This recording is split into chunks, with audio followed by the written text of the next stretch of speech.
watching News 3 Now at 6.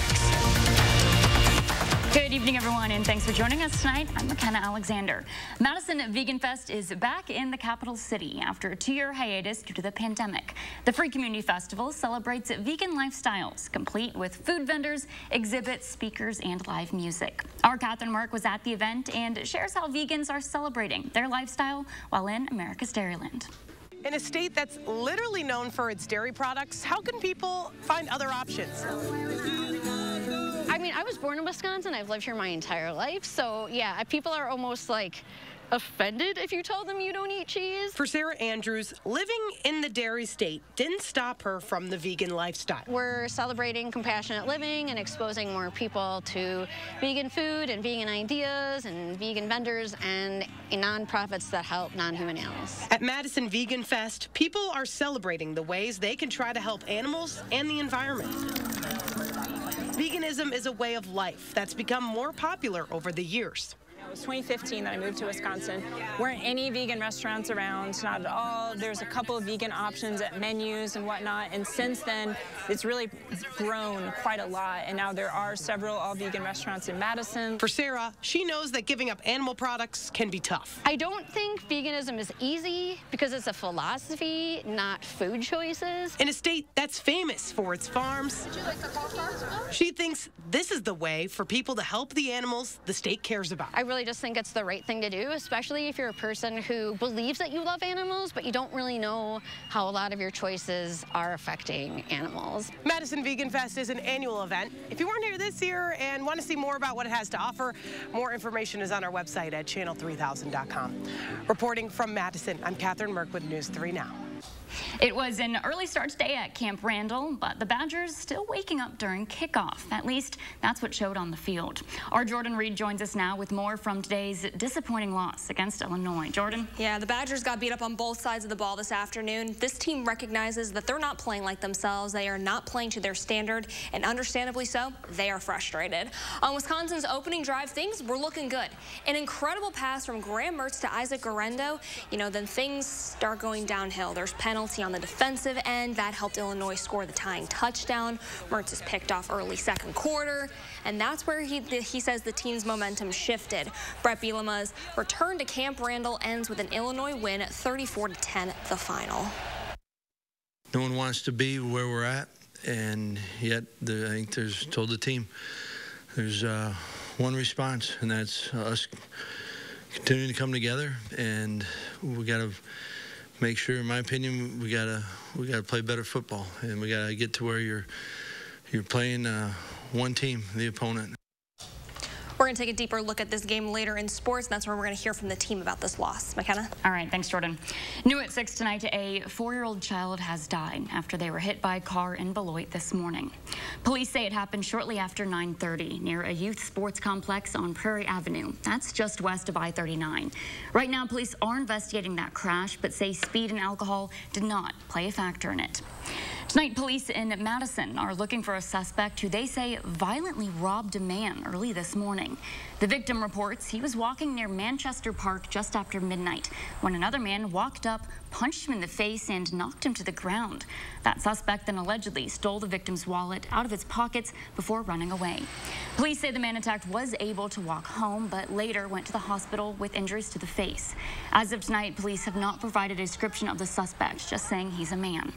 In more local news, it's well known in Madison that Saturdays on Capitol Square are reserved for the Dane County Farmers Market. And today's weekly event was a little extra special.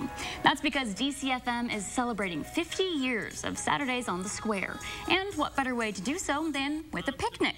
The farmers market was founded half a century ago in 1972. Back then, it was just a handful of farmers set up on the square under their tents. But now that market has grown to host over 230 local producers. It's now established as a weekly staple, with some considering it to be one of the very best farmers markets in America. We want to bring the city consumer together with the country producer and have an interaction going. And so you personalize the food exchange and you personalize the whole experience. And a lot of these customers are very loyal to their growers and repeat customers. It's a good social event. Visitors could enjoy live music and dance performances while they enjoyed their meals. And now it's on to seeing how the market continues to grow over the next 50 years. In Waunakee, another market was held this Saturday, but this time the Artisan Market. The event made its return this morning, bringing in dozens of local artists to show off and sell their work. Our Andrew Banstra shares how the market helps highlight the area's thriving art community. The Waunakee Artisan Market has nearly doubled in their second year. Their goal is to build and bring together the art community in the area. Started this for Waunakee so that we can support Waunakee artists. Most of our Waunakee artists don't do any other shows. So if you come to this one, you are going to see art that you're not going to see anywhere else. And so this provides them with an opportunity to be successful. The art fair is just the beginning. Their goal is to build an art scene that puts local artists on the map and support themselves through their skills and passion. In order to foster that sense of artistic community. So this is the beginning of it, doing the market, but we really want to expand beyond that and create a local creative economy and a place for artists to come together and to really share their work. One of the really unique things about the Waunakee Artisan Market is the types of art that comes in. Things that you probably haven't seen before from people that you likely haven't heard of. We were careful to hand select our artists, and we tried to really make sure that we had a diversity both of people and the types of media that we were covering, so that we really had something for everyone in this event. That approach allows people like Jacqueline Graves, a retired elementary art teacher, to show her stunning work, all at a price point that anybody can afford. It's Spring Green. I taught there for 35 years, and I decided, you know, after I retired that it was something I was going to do. I taught art, yeah, taught elementary art, yeah. I didn't do glass, but I got into this later. I kind of really liked it.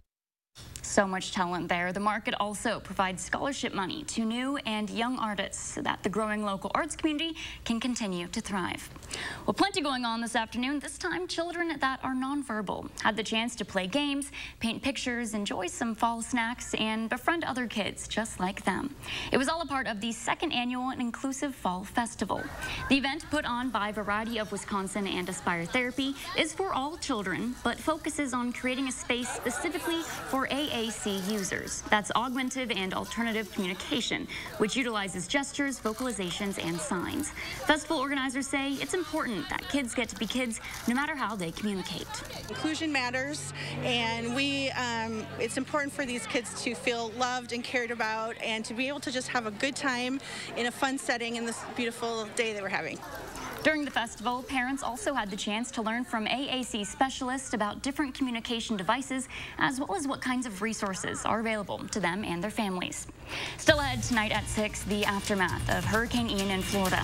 We'll take a closer look at the billions of dollars worth of devastation. And Gary's back with a look at our forecast for the first day of October.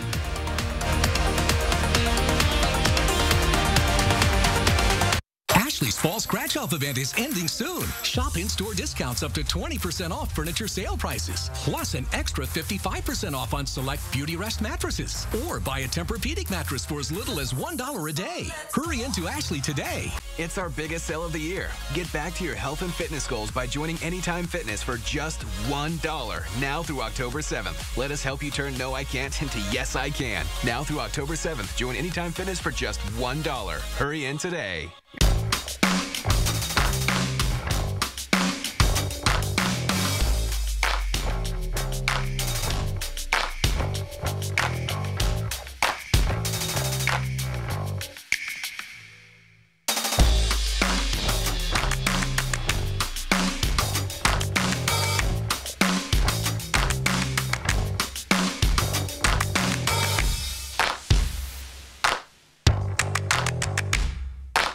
Ron Johnson's at it again, lying about my taxes. Let's be clear, my taxes are paid in full, but there were times I was getting by on peanut butter sandwiches. And that's why I support a tax cut for the middle class. Put more money in your pockets, because I know how hard you work. But Johnson used his Senate seat to write a loophole that gave huge tax cuts to himself and his biggest donors, leaving us with crumbs. And that's how we get left behind. I'm Mandela Barnes, and I approve this message. New Astapro Allergy, now available without a prescription. Astapro is the first and only 24-hour steroid-free spray. While other allergy sprays take hours, Astapro starts working in 30 minutes. So you can Astapro and go. The radical left hate America and riot in our streets. They indoctrinate our children to hate America, stoking fear and envy with their lies and deceptions. Their radical woke agenda and divisive politics are tearing our country apart. Here's Mandela Barnes. Because the founder of this nation, awful. Mandela Barnes is a radical leftist. He supports their woke agenda that's causing you and your family so much pain. I'm Ron Johnson, and I approve this message. The Ashley stores of Madison are hosting the biggest warehouse liquidation sale ever, and both stores are packed with deals. Find massive savings and more. You can save more than 90% off. Everything must go at both Madison area Ashley stores.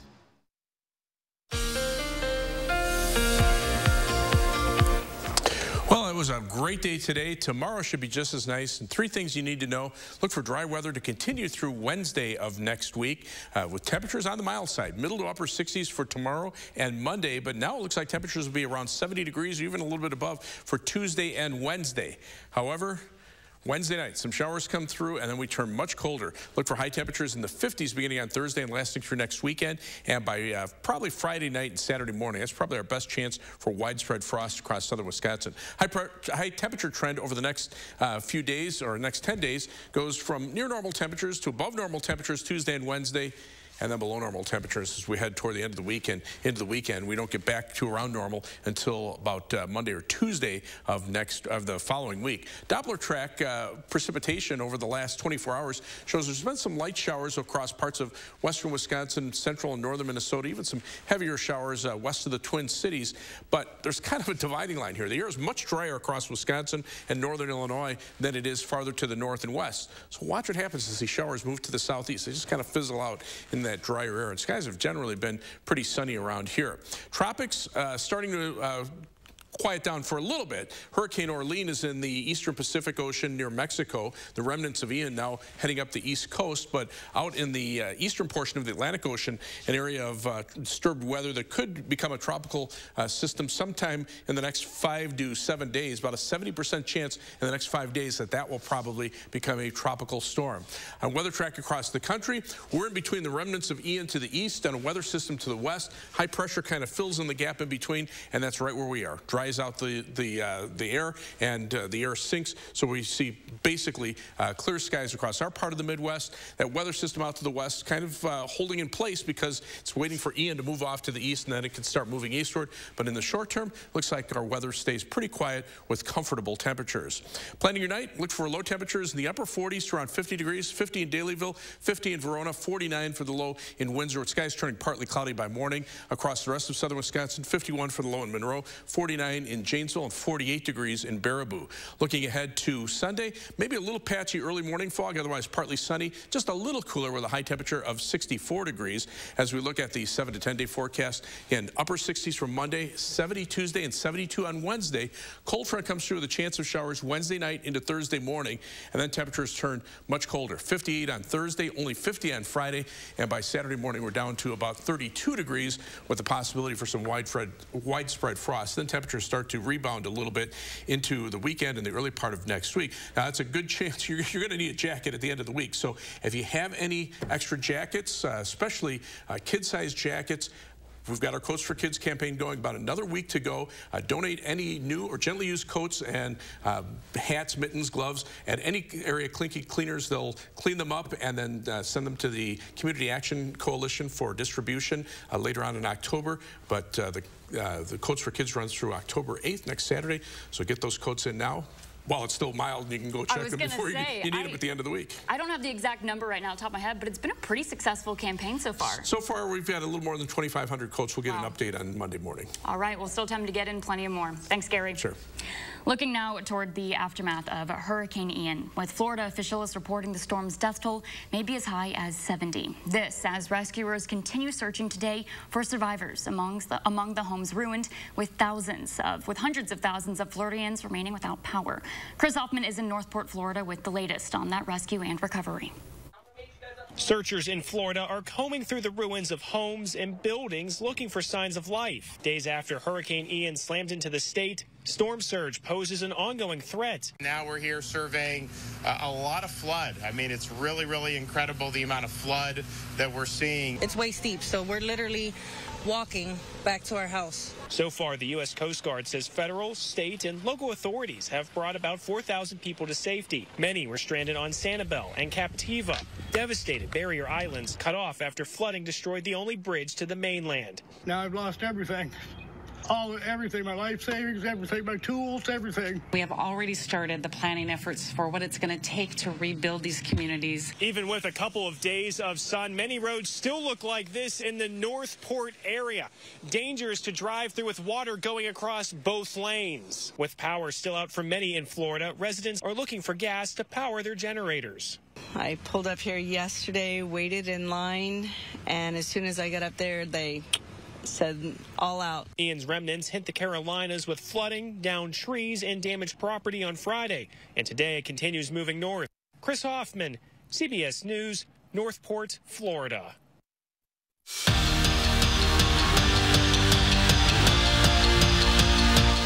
For the first time in 20 years, the Fighting Illini are leaving Camp Randall with a win. Of course, on that flip side, it leaves the Badgers confused, frustrated, and upset as they suffer their second straight loss.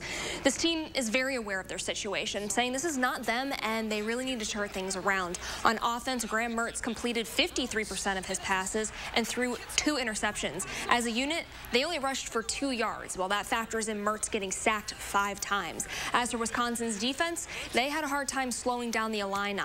4 tutties allowed, 3 off QB sneaks. Illinois finished the day with over 300 total yards, almost half of those on the ground. Of Illinois' 34 points, 17 came off turnovers. The Badgers are now 2-3 on the season. With a lot of games still left this year, this team recognizes they need to get out of this funk and back to their brand of football. We just flat out got beat. I mean, it was not the response we wanted. And I mean, we're going to hit on that. I mean, that's not what Wisconsin football is. And that's what we got to own as players. I mean, the coaches every week put us in position to go out there and win and execute. And I mean, we got to just hands down do a better job of executing those little things. It is never a good day to get a loss, and at least it's not a freezing loss. I think it's so much worse whenever you're all bundled up and then your team loses and it's like, I actually had said that earlier. I was like, no loss is good, but I was like, it would be like if I was thinking about the rain, if there was rain today or something. Yeah. When you lose to Illinois, it's a bad loss. I know. Yeah, we're looking a little bright side, Gary. We're trying to soften it. Here's Debbie Downer here. We don't have that many more days or weeks, I guess, until we do have to bundle up for these games. Right, yeah. Yeah, the next few days are actually looking pretty nice, but we will see a change toward the end of the week. Live view from the WISC-TV Skycam, hazy sunshine there. There's the view from the Queen Bee Radio Skycam just past sunset. A few clouds on the far western horizon there, but you can see some light rain showers across Minnesota and Iowa. They can't even get as far east as La Crosse. So right now we're looking at a dry forecast. 6-hour future track radar pretty much shows the same trend. The air is just too dry to keep showers here. Right now temperature has dropped to 59 in Madison, but still 71 degrees in Lone Rock. Looks like these temperatures are just updating right now across Dane County. We're seeing temperatures mainly in the 60s to the upper 50s. Well, there may not be much to celebrate for Badgers tonight, but if you're still heading out, at least you don't need a coat. Thanks for joining us. We'll be back with more news later at 10.